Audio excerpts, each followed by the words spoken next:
Hi, everyone. Thank you so much for your patience. I was having some technical difficulties. So anyways, today I am doing a live with my friend Zell Bevis, and here she is. She's going to be joining us.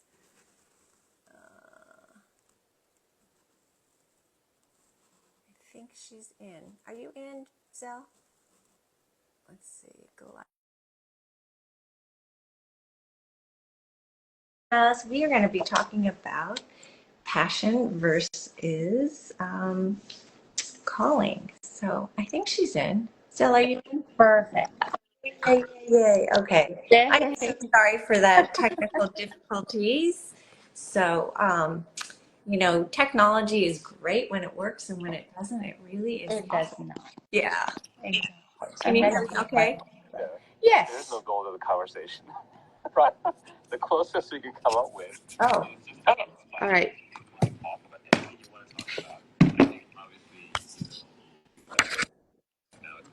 Can you hear me? yeah, I got you. Perfect. Okay.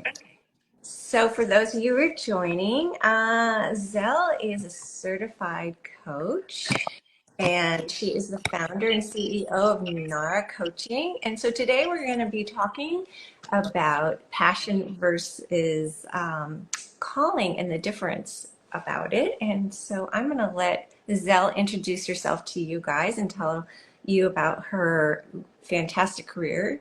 She moved here from the Philippines, and she's done so many amazing things, and she's now here living in the States and started her life over. So we connected about her journey. So anyways, I'll leave it up to her to give you a introduction, but I'm so glad to be sharing her with all of you, because she has such great knowledge about life transitions and how to navigate Thank midlife. you.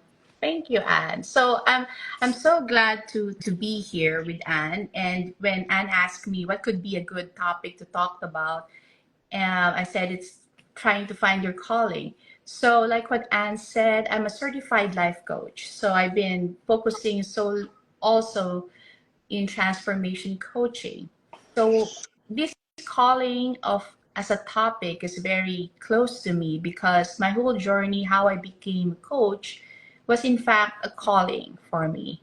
So I came from the Philippines, and 9 years ago I moved to the States. So during my time there, I've been in corporate, holding global positions in as a procurement executive. So like the likes of Citibank, Johnson and Johnson, Philips, Intel, and so on. And unexpectedly, surprisingly in a good way, I met my husband and moved to the States 9 years ago. Then I become an entrepreneur. After we have exited the business 2021, that's when I have to look into my life again and thought of what is it that it's calling me to do. And I took coaching certification. So for almost a year, I did that. And now I am happy, very grateful that I'm able to do what I love to do and impacting people along the way. So thank you, Anne, for that Yeah. for that segue. Well, and I'd love for you to share too is how you've been a natural coach all along in your professional career when you were in corporate, and how that was something you really truly loved. And I think through this transition of moving to the States and starting all over, that was like, from what we talked about, that was kind of your common theme, right? Of what you felt like was your passion in your life. So thank you. So in my experience as is in corporate for more than 16 years, I've led big teams because we're in a global shared service that I am tasked to set up shared service centers that serves globally in any situation. So I know how to do that. But the most exciting part of what I do is I've been a mentor to many. So a lot of people who work with me and work for me has been someone I mentored or became a friend.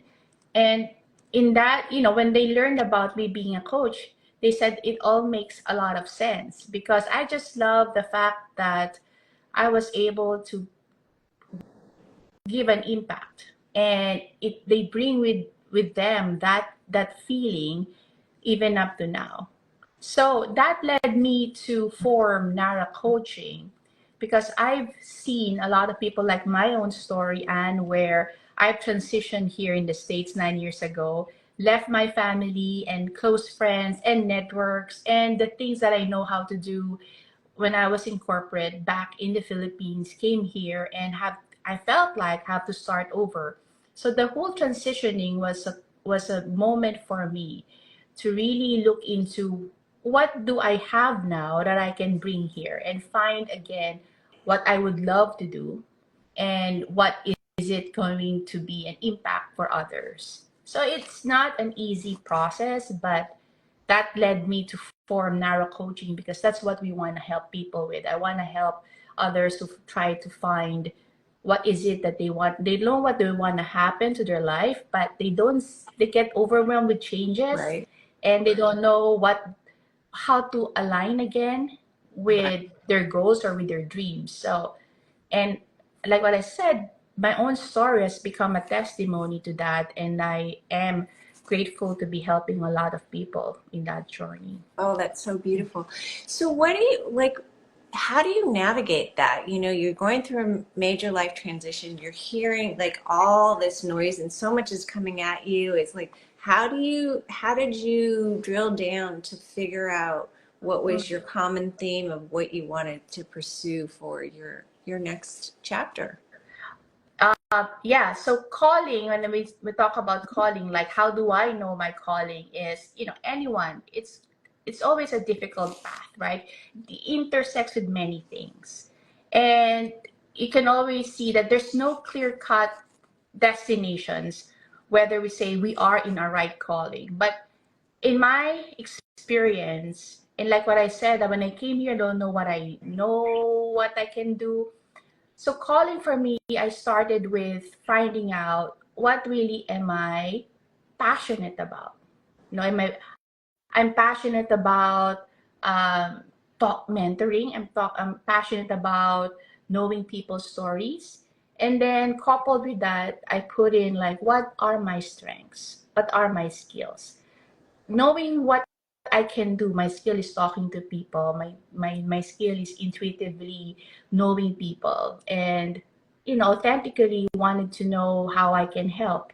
And then I say, if I do this for others, will it have an impact? If I continue to do this, then those elements that I think help me, my passion, the strengths or my skills that I have, and the purpose of it, the impact, made me come up with this equation. I say, then it's my calling. So that in itself was something very powerful, having to also share with others who feel like they don't know what their purpose is, because it's never going to be easy unless you introspect, For you sure. really look into yourself. For sure. So getting to that point of introspection, what worked for you? Did you write out a list? Did you do journaling? Like, how did you figure out like what those things were? I was trying to recall that, yes, I wrote it down. I daydream about it. I have to say, I get confused. It's a lot of mixed emotions. You will get depressed. There's no denying that sometimes the more I look for what is it that I really want to do, the more that it stresses me. It Right? doesn't relax my mind. It doesn't come to you easily. So I also, aside from the mixed emotions inside of me, I also think about what others would think, like other people. I don't want to fail. We all have that feeling of failure. Right. I don't want to fail. I'm conscious of what others think, and I feel like there's just too much pressure. I don't know if I have the right set of strengths. Am I enough? All these limiting beliefs come into play. So I'm saying this and sharing this story because many people can relate, and this is not, I'm saying normal, but it's understandable, right? And so that's what I said. I took a note, I meditate, I daydream, or I even distract myself. I tell myself and every day, since every time I will get overwhelmed, okay, take it one day at a time. We hear that all the time, but I put a flavor in it. Like, what is it, that one thing that you will have fun doing just today, just today? And I tell my clients that, like, okay, what is it that you want to be today? How do you want to feel today, just today? And I often emphasize that, what do you feel, what do you want to give today, and what do you want to receive today? So it's always today, because it's, digestible. It's That's not overwhelming. that's so beautiful because I think that's one of the biggest challenges you have when you're transitioning is you get overwhelmed because it's like such a big thing. And then, Mhm. like for me, when I was trying to figure out what I wanted to do with my second chapter in my life, I got overwhelmed because it's like, how do I get where I want to go, and how do I know if I'm going in the right way? So by like making it just one day at a time is really powerful because it builds your confidence because you feel good that one day or for that moment, right? And Yeah. then you just keep building on it, or I'm assuming that's what you did, because that's Yes. kind of what I found was helpful, is like just taking one baby step at a time. And even if you think it's not a significant or not, it's just like reinforcing that positive mindset is so important, It right? is. It is.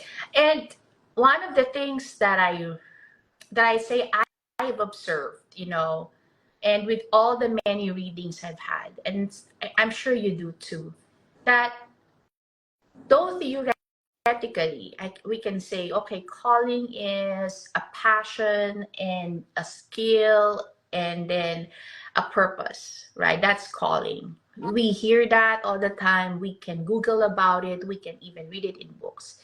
In my own experience, really, I every day at work, where I am and whatever I'm doing that very moment, is actually a calling to a next calling. So it's a different perspective, because if we put this one element and the reality of that, we are not certain of what time we have left, Right. right?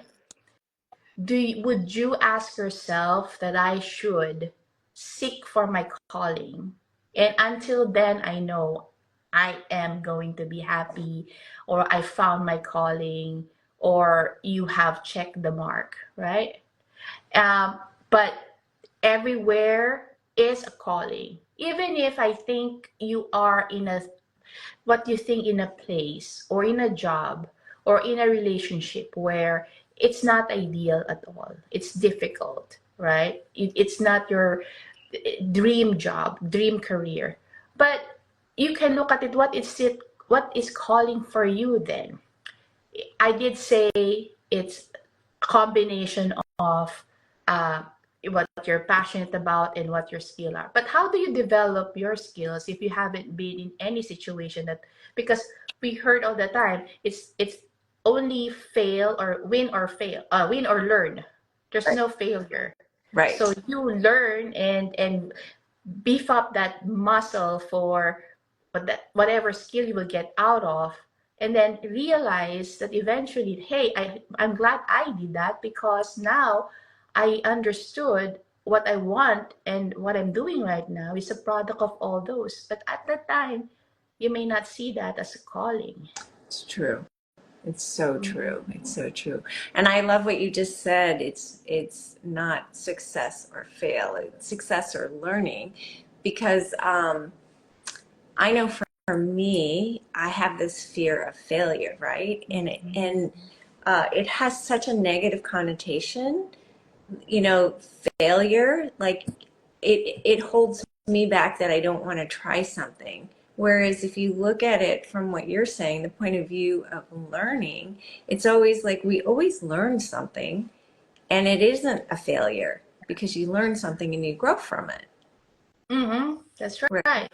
So I love that you say that. It's really, it feels more powerful, and it feels more growth mindset versus yes or no, you know. Yes, and it's very real time. Mhm. You know, you don't need to wait for the right moment of all this happening, because where you are right now is indeed the calling. You know, like we are talking live, and maybe someone who will watch this, who probably will watch this after, can realize something out of this. And we are pleasantly going to be surprised that we made an impact. So that suddenly became a purpose without us knowing it is.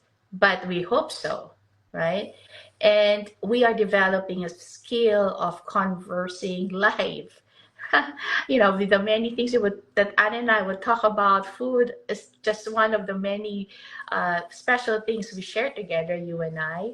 It's also a way where we really reflect together on this very topic um, in your episode. So it's really fascinating if you look at it that Right. way. So can you define a little bit for us, like the difference between a calling and a passion? Like how do you differentiate the two? Or is So there a difference? Are they the same? I don't know. I'd so love yours. it's not the same. We Some people call passion like a passion project, right? What does it mean? So like what I shared earlier, for me, calling is beyond something that you enjoy. You know, it has a deeper sense of purpose, and it contributes to something larger, more impactful to people that needed it the most. For example, let me my let's say one person's skill or strength is writing, and that person is passionate about poetry, right? But if that person keep it to herself, how will that impact others, Right. right? But then if that person publishes it, like in a book or in an article or in social media, where other people can relate and can feel the emotion, then that person know that she's making an impact. Then that becomes a calling. So poetry is a Beautiful. passion project, but sharing it becomes a calling because it now draws feedback, it gives impact, Right. and so that makes the whole difference That's between beautiful. calling and passion That's project. And not looking further, you know, Anne, you have a skill for craftsmanship, and then you have the passion to make marvelous jewelry. If you have kept that to yourself, who would look at it, who would wear it other than you? Or maybe few friends that you know. But now you're having a studio and you're showing someone what you have done and what its impact is to them. You are directly or indirectly giving a purpose or a feeling when they're wearing your right. jewelry. So you have a calling doing this, Yes. you know. And so am I with what I do. I'm passionate about talking, but if I don't offer it to anyone who might be looking for me, then I will just have a good conversation, you know, Yeah. and few people to impact. Oh, that's so beautiful. That's so beautiful. So do you think somebody can have more than one calling? Oh yeah, yes, I believe that there's just no one calling for me. Like when we say, can you just only have one dream, Yeah, right? that's true. That's true. um, can you just say you have only one purpose, Right. right? Maybe the combination of the many purpose you have can be the great purpose, right? No, a lot of people, all of us, are have many callings. It's again a perspective. So if one is looking at, my calling is to just be let's say rescuing animals because I want to make an impact. Okay, well, that person can be happy as that, but they may not realize that rescuing let's say dogs, which is close to my heart, is helping other families find their joy through you. Right. They might find their next forever pet Right. through you, right? Mhm. It's very humbling for someone to just say, I'm just doing this. Most of them, like, I don't know, did you know that, we see interviews of people like, did you know you just made this impact? I didn't know, I was just doing this one thing. And it's fine. Some of those really, like, they feel they're really passionate about what they do and they just want to make it. There's nothing wrong with that. Right. But all of us, once we share and give ourselves to others beyond ourselves, may be pleasantly surprised that we have so many callings, calling for the dogs rescued, calling for the family that looking for one. And it's always nice. It's just a matter of perspective and broadening your sight to what you are contributing to the world. Right. Right. So in the work that you do, have you found that sometimes people don't see what their calling is, and when you work with them and help them, journal and write down all the things they love doing, are they surprised sometimes by what they see as their strengths and how it could be used as a calling or becomes a calling for them because it has a higher purpose? Yes, so I love that you asked that question because those are the reasons why people that were looking for alignment or finding their dream life has a difficulty finding, right? What's their calling?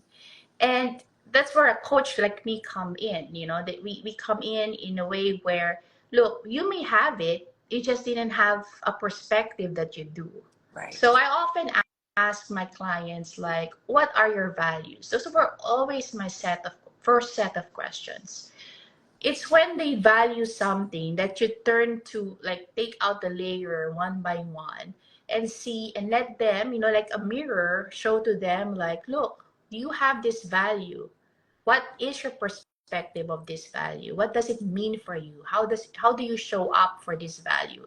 And when they start telling me their story, yes, I am really into authenticity, I'm really into fun, then slowly you will see changes in their reactions, and then they will tell you stories. And then I said, did you just hear yourself say, did I just hear you say that this is your story? So what's blocking you to do that again? And then they realize. So as a coach, what I've been doing is everyone has a calling, and it's my mission and my calling to help them look at it in a way where we take out the blocks, we take out the hazy things, because it's in you. So someone has to ask the right questions. Exactly, exactly. And before I found my calling of making jewelry, I went through my life just on automatic, and it didn't have a lot of meaning, and I didn't feel like I had a purpose. And since I have found making my jewelry and sharing it with the world, it just means so much more. And my life is so much richer. So I can only imagine how your clients feel after you've helped them realize what their calling is and their purpose in their life, and moving forward and helping them to create that. Because I think we all are looking for richness in our lives and meaning in our lives, instead of just being on automatic and live and not really living. I love what you just said there, that putting meaning in our lives, right? I was about to say when you were saying that, like, finding your calling. So no one really asked after I find my calling, because it feels like it's outward, right? You're doing the one you're passionate about and then giving an impact. But really, why why does one look for a calling? Because it goes to the next phase, which is finding meaning. You Right. know this. I have the book. Just I was looking at it. Man's Search for Right. Meaning, right?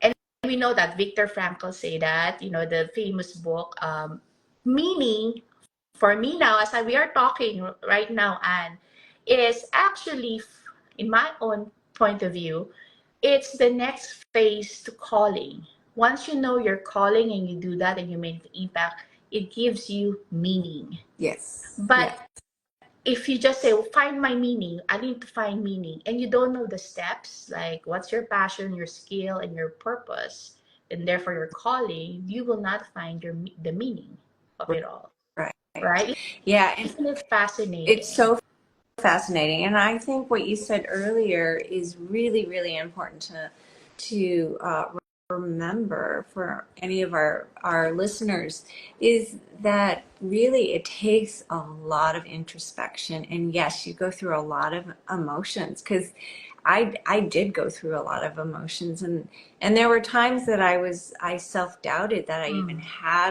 a purpose in life, right? I was like, well, everyone else has a calling. I don't know if I really do.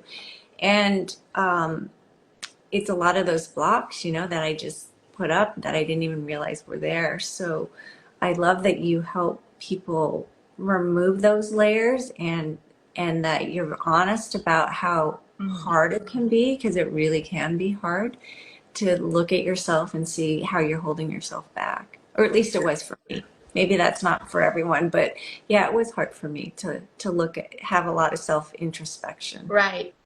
Introspection, like what you said, I have to also mention, I did say, when we know our passion, it's easy to know this. When we know our skills, we know our passion, we know what the purpose is. It's easy to do that. But I have to say that not a lot of people know what they're good at, Yes, right? it's true. It's So true. how can they, let's say, Anne, Zell, how can I even know what my strengths are? I'm even having a hard time to figure out what my values are, let alone know what I can contribute. How do I even, like take a step back. So by the way, just a footnote, my procurement exec, I'm a process person because obviously I've done it, and I'm so particular about helping my clients and even people really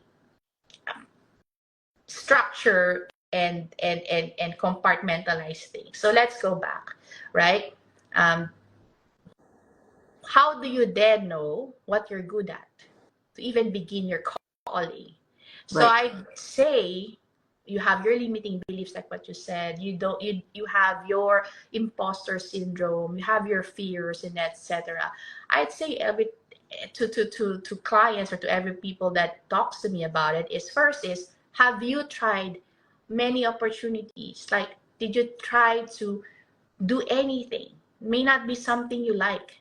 What's good about doing something that you are clueless whether you like it, but taking the risk anyway, is that if you so happen not to like it, then you have your information to know, oh, I don't like this, so therefore Exactly. I know what I want. It's building what you want now. And the same goes for relationships. Sometimes you take a risk, get into the relationship, you don't know have no idea what's your ideal relationship or what you like out of it. But then oh, I don't like being treated like this. Mm-hmm. This is not what I want, therefore this is what I want. Right. Or even building it. So all these iterations coupled with introspections, right, helps you figure out where your strengths lie. But you Exactly. have to take the action of trying things out, being open, Right. and taking the risk anyway. Because if you haven't tried anything, how would you know that it will eventually be your strength? If I ask you, and what is your how did you come how did you figure out that you're good with what you're doing with craftsmanship, with jewelry design? How did you figure out? Just taking classes and playing, and then that was my first step, and then my next step was making things for friends and giving it as gifts, and the joy I saw that they in them receiving it as gifts. So it's like what you're saying, it's trying things. And yeah, it was very scary when I first started making jewelry to give it as a gift, because what if they really hated it? It's, I mean, like, but Exactly. it's taking those steps to be vulnerable, and it's hard. It's hard to be Yes. But you were willing to do the work, right. right? You were willing to say, so what? All right. And it's easy to say that now from where we For are, sure. but For I have to sure. say, like what you experienced, I was the same. Like anyone can be a coach. Just to say that, you don't need to be certified to be a coach. But for me, I wanted to really be certified as a coach. Should I go to school? And I did that. Oh, the many hours where you will have to be uh, evaluated, go for many classes, hours of coaching, just so, and they will comment on how you do it, Right. was something I was willing to take part of, even if it was hard, because my intention at the end of the day is I want to do this right Yes. for the people that I will be servicing or Well, making and an impact in. I also think it probably gave you a lot of insight into you and in what you were really strong in coaching, right? Because I'm sure there's parts of coaching that you do and you're like, oh, that's not for me. Maybe the topic of that type of coaching or the way, like they have different ways of coaching. Like I'm sure you found Oh, certain ways that really resonate with yes. you and ways that Oh, you're like, I'm not doing that ever. yes. Yes. Like when I, you're right. You're absolutely right. I was dead scared. I felt, if obviously I was a student again, right? And you are in front of or dealing with coaches, a master of coaches who've done this for years, and then they will ask you, coach me in 15 minutes. Wow. Yeah. And it's not like it just doesn't happen once or twice or thrice. It just doesn't happen that way, but I know either I run out of this or I will never do it. But what if I can only succeed and learn? And then of course, I stumbled. I have so many comments. You shouldn't do this. And then the next thing, you are able to lessen the number of you should not do this. And then until it gets better and better. So, and now I found my strength, like what you said. I still have the passion that supports the strength that I wanted to develop, because I have a passion, because I have I want an impact for others. And those three doesn't have to be find your strength and then what your passion is and find your purpose. It can be either way. It can, a purpose, how to impact, and you can go backtrack. Where do you want to hone the skills to serve that? You Oh, know. I think that's so great to know because like sometimes I think people think you have to do things a certain way in order to get us at a achieve your success, right?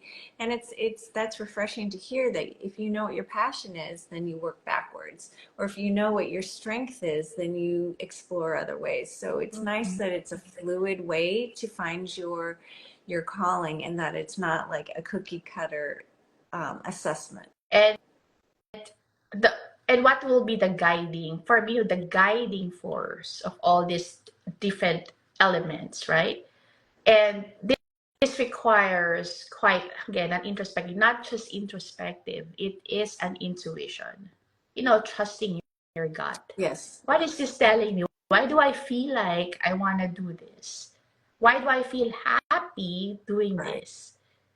Sometimes it doesn't make sense Right. logically at all. You just feel like, I want to meet this person. I don't know why we have different personalities, but you just know. So the beauty of it all, logically, we are telling everyone here, hey, look into your different elements, your skill, your passion, your purpose, or even try many other things. We're providing practical steps. But really, sometimes these steps, like it can be reverse, it can be forward, are just guided by you intuitively. So there's really no right or wrong. That's And beautiful. and yeah, Oh, go ahead. you're Japanese, right? Yes. By both your parents are Japanese, you're Japanese. And you know the word, the term ikigai. Mm-hmm. It's like a calling. It's a blend of profession, it's a blend of vocation, your passion, and your uh, mission, Mm-hmm. right? It's like the blend of all those four. which means like you may be doing something, but what is your mission to do that? Is it something that you're passionate about? And it's going to be your vocation, which is your calling. So all these elements that we just talked about specifically is put into one word. Yeah, beautiful. And I totally forgot about that word. Yeah, it is a great word, It right? is.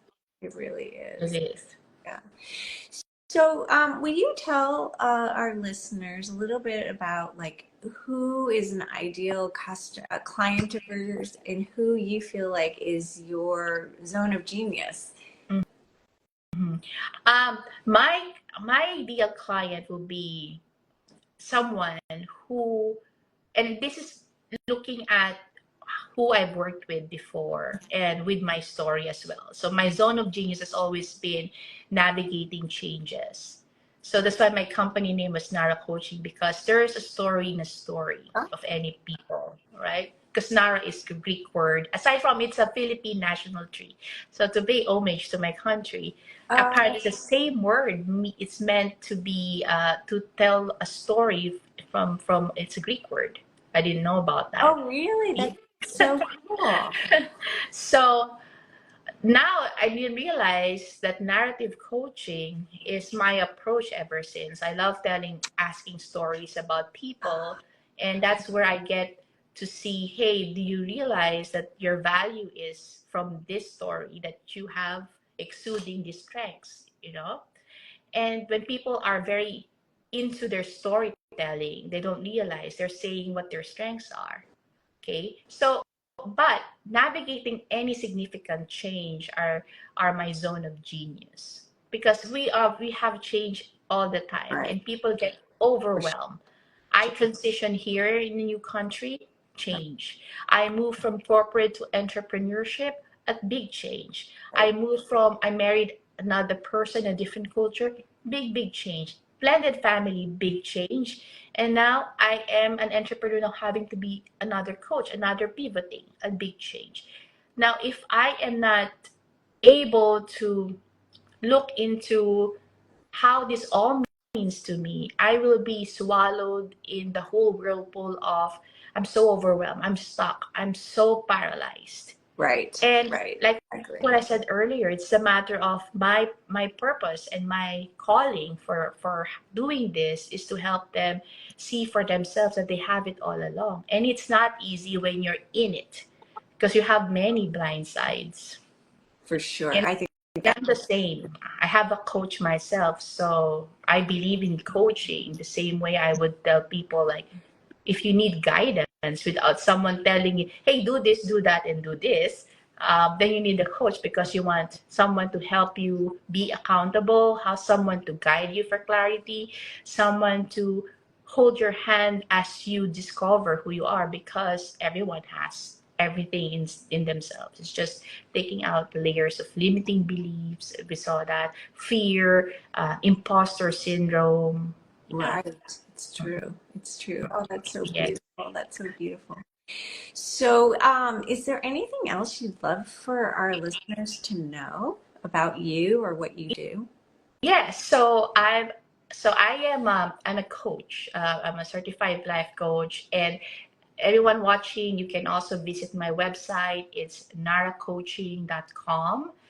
Like I met Anne, we are in the same group, and I just want to tell everyone I do also have my social media platforms, which is my Zell Devilbiz. But what I put in there is a message to everyone who gets there is, things that sometimes you need to hear or read that to make your day. So whatever I feel like mentioning or sharing to people on my platform, I hope that even one person can relate and make that, hey, that's very impactful for me today. I really needed to hear that. But yes, so I am very honored to also be sharing this with Anne, such an amazing person, Oh, for the friendship that we have started. I have all the all the gratefulness in the world to be in this episode with you. Oh, I'm so glad you're here. Yeah, if for any of our listeners are watching and they're not following Zell, please follow her. She does have some great, she's got a podcast, right?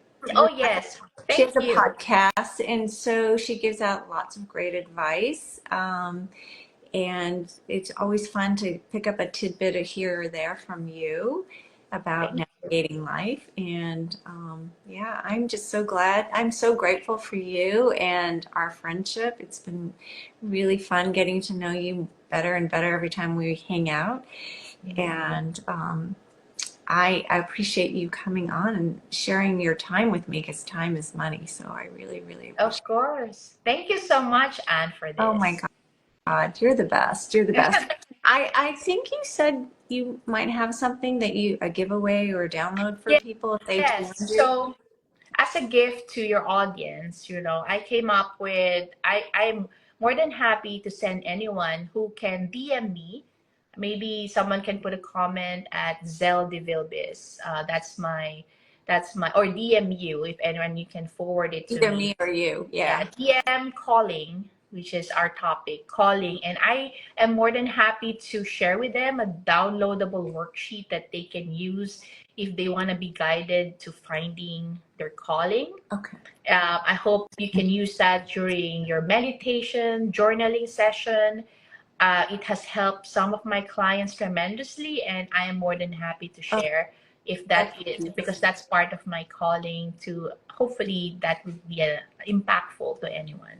that's a great gift. What a wonderful gift. So Zell, what is your Instagram handle again? Is it My just your name? Instagram handle is at Zeldevilbis, which is my first and last name Okay. here. And So it's your just at yeah. Zeldevilbis. And you can see that it's a verified account, so anyone can see that. Okay. And Yeah, your last name is spelled here. I'm going to put it in the chat. Devilbis. Devi, right? Bimil, yeah. L L Bis. V oh VIBI. Yeah. Right, yes. Okay. So So I put it in the Devilbis. chat. Devilbis. Yeah, so DM me calling or Anne, and Anne would be more than happy to send it over to me, and I'll share with you and send you the link to download it. Yeah, great. Thank you so much. Yes, thank you for the reminder, Anne. Of course.